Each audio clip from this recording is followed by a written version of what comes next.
Haven. I am Sister Mary, and today we are fixing chicken and dumplings on the Wonderwood cook stove. So I live in Tennessee. It's already December, and this is just a good day to make a chicken and dumpling, not to mention that this is for an after church meal tomorrow. So my chicken has already cooked all morning long on the cook stove or the wood stove, and I have put some salt and pepper in the broth, and I've also taken up let me just show you what one looked like. It was a chicken strip, a small chicken strip, not a big piece of breasted chicken, so you get the idea. It's not going to take me that long to get it all pinched up either, but it didn't take that long to cook. You have to think ahead of time when you are going to do this. So I had put my cornbread mixed together and put them in my muffin tins, and they are on my stove also. So this is what I'm cooking on. It's just a Wonderwood cook stove. And it has been able to cook slow all day. All right, so what I've done, I have got my chicken already done. I started taking some of it apart, and what I've done right here is just get my dough that's going to make my dumpling. And it is 1 cup of milk and probably 1.5 cups of flour. And I did put just a little bit of cooking oil in this and then stir it up, blend it up real good.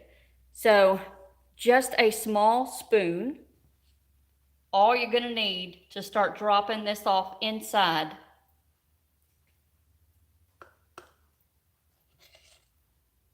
Just a small spoon.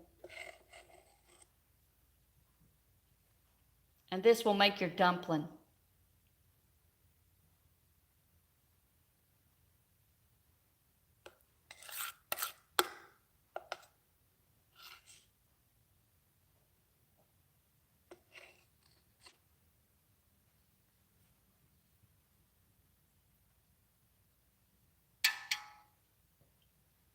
See how it almost clears the spoon?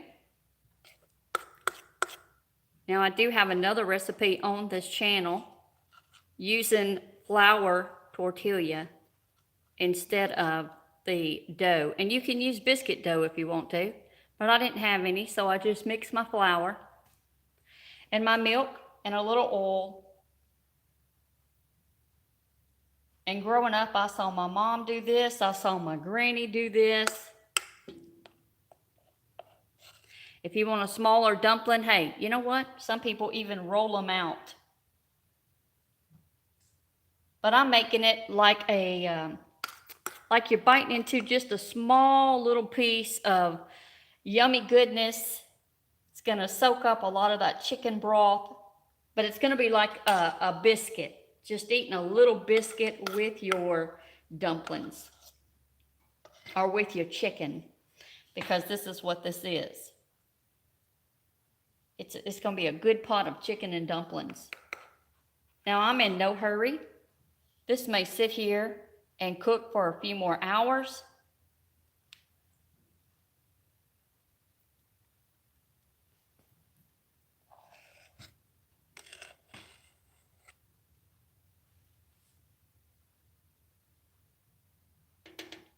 When I'm putting a spoon inside the pot, I am giving it a little shake. If you wanted to dip your spoon in oil, if you want to dip your spoon in some hot water even, that will help it come off also.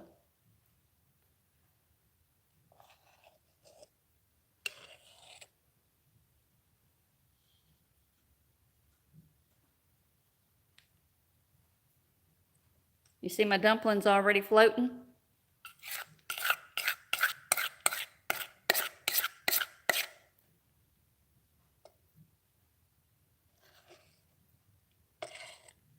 Just so you know, you're not getting a big heaping spoonful. If you wanted a bigger dumpling, I guess you could.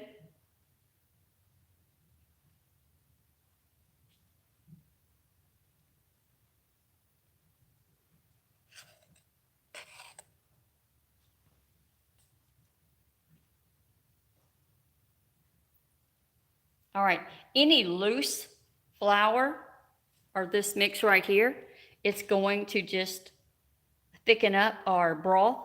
So that's going to be just fine.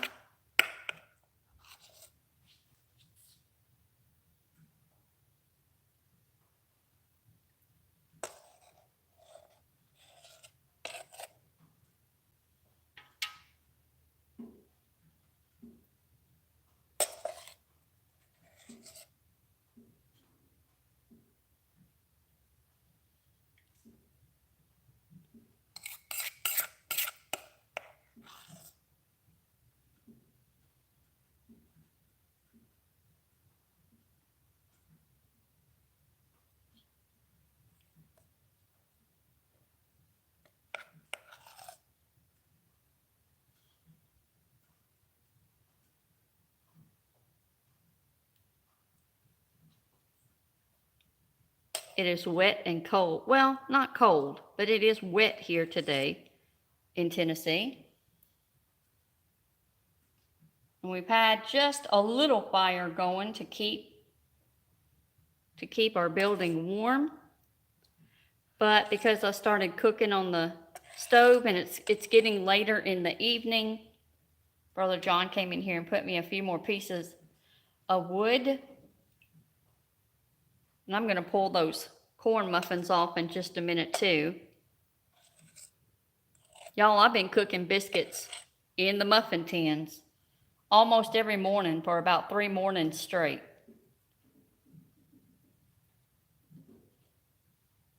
I'm not one that wants to eat when I first get up in the morning. So if I just get up before Brother John, I can have that dough made up for the biscuit quick. And usually by the second cup of coffee in the morning, because I'm one of those, I like my coffee when I get up.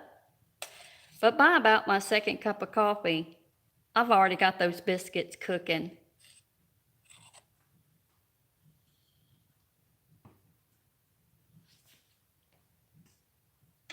I hope you're having a wonderful day.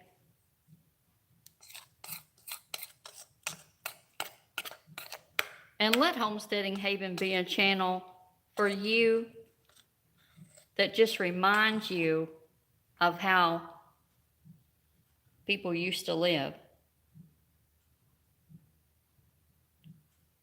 It was a slower pace of living,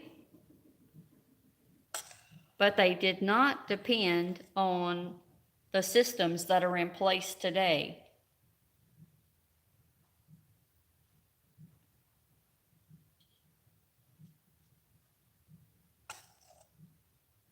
We all could do better to be more self-sufficient. And to also teach this generation about living a lifestyle of homesteading and homemaking.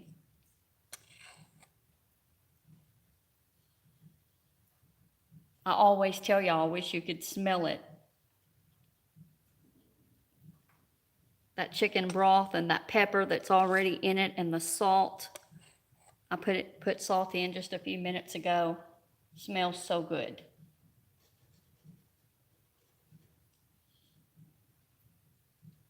I'm just about done with this.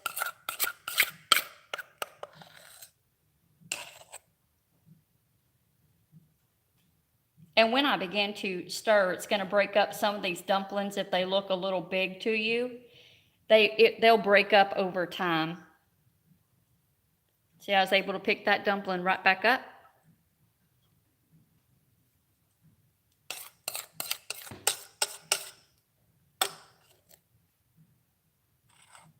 I have heard of people rolling these out and using your pizza cutter to make you some little strips and just lower those strips in.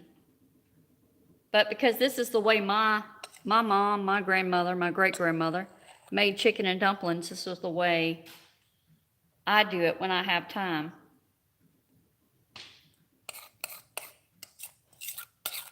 A quicker way is to use those tortilla shells. You just tear them up in strips. But they don't boil, they don't rise to this big thickness that these are going to.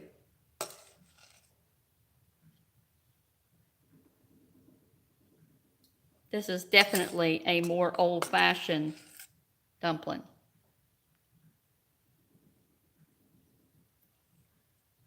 Yes, a longer process, but it's going to be worth it. We're just about there, guys. Hang in with me. I got about maybe 3 more or 4 more spoons, and that'll be the dumplings.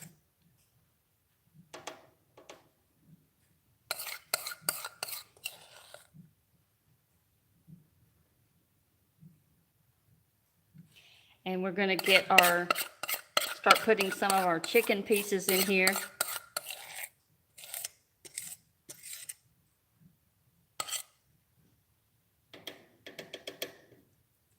All right.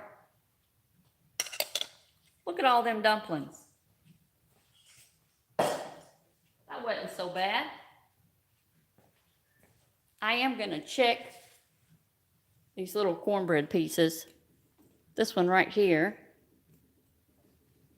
We need to turn this one around. These are already done on the top. I actually think, I'll tell you what, we're going to just give them a few more minutes. Might even move this one back.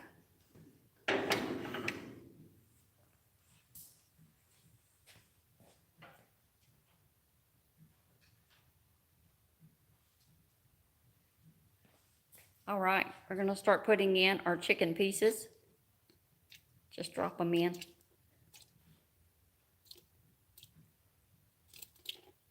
It's bite size.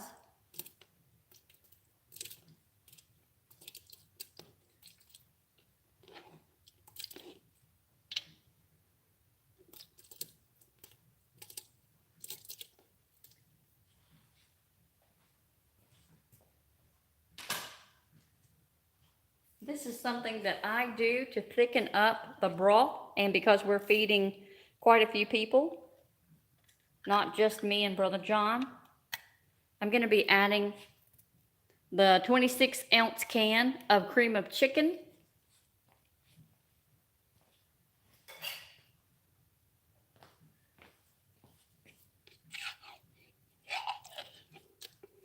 No need to add any milk or water because your broth is going to take that up. All right, and we're going to also add a 26-ounce can of cream of mushroom.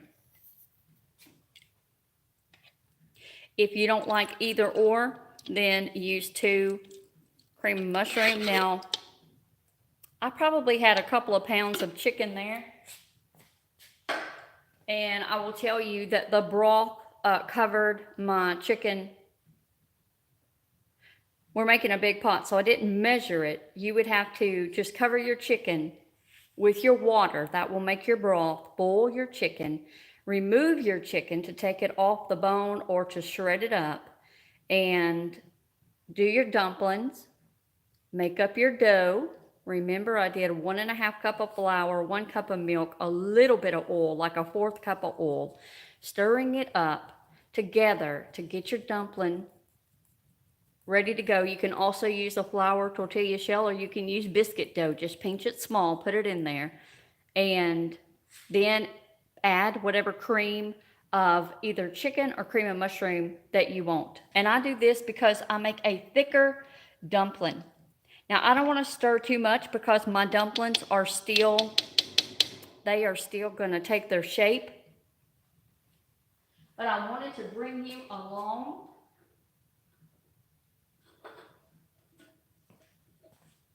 And there you have it. We have got our chicken and dumplings going. And they're going to be wonderful.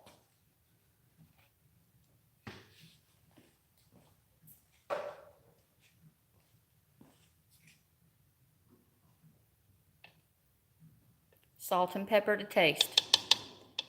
All of this will thicken up. If I need it to be a little bit more thick, I can add a little bit more cream of chicken or cream of mushroom. But because I'm going to be taking this tomorrow to church, I'm going to let it thicken up overnight and then just take that can with me to church. I'll put this in a crock pot and let it be warming while we are in service. And then when we get out, it will be ready. So it's not too hard to make the chicken and dumplings. Also, guys, if you want to add butter, you can add a stick to this size. But you can also just start out with a quarter of a cup, a half a cup, if you're just fixing for a few people. All right, guys, this has been Sister Mary with Homesteading Haven. Just bringing to you one more dish that we can cook on a cook stove. A wood stove in this case, because I'm at the other end of the building. But God bless you and keep you, and we'll see you next time. Remember, if you believe in the Lord Jesus, greater is he that is in you than he that is in the world.